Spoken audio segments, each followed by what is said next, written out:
Hi friends, வணக்கம். இன்றைக்கி நாம் ரசப்பொடி இல்லாமலே ஈஸியாக சுலபமாக ஒரு ரசம் செய்ய போகிறோம்.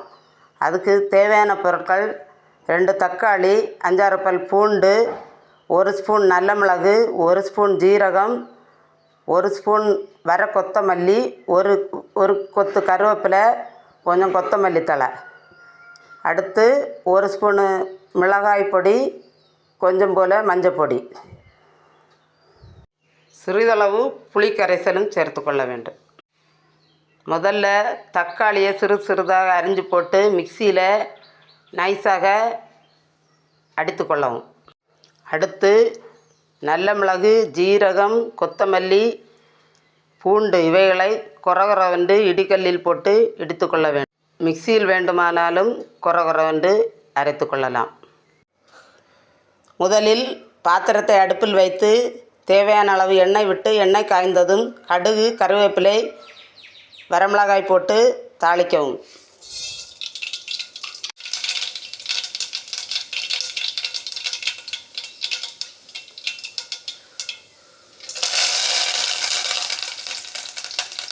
அடுத்து இடித்து வைத்துள்ள பூண்டு, நல்ல மிளகு, ஜீரகம், கொத்தமல்லி இவைகளை போட்டு வதக்கவும்.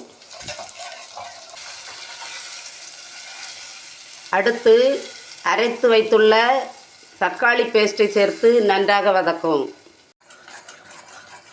நன்றாக வதங்கியவுடன் புளி தண்ணீரை சேர்க்கவும்.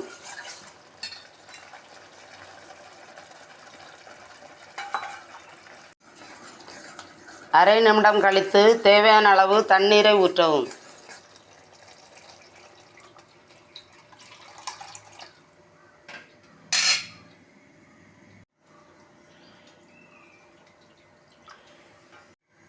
தண்ணீர் ஊற்றிய பின்பு தேவையான அளவு உப்பை சேர்க்கவும். அப்புறமாக அரை ஸ்பூன் மிளகாய் பொடி, கொஞ்சம் போல் மஞ்சள் பொடி சேர்க்கவும். கடைசியாக காயப்பொடியும் கொத்தமல்லி தழைகளையும் தூவி இறக்கவும். இப்போது சுவையான சுலபமான முறையில் செஞ்ச ரசம் தயார். நம்ம சேனலை லைக், ஷேர் அண்ட் சப்ஸ்கிரைப் பண்ணுங்கள். தேங்க்யூ.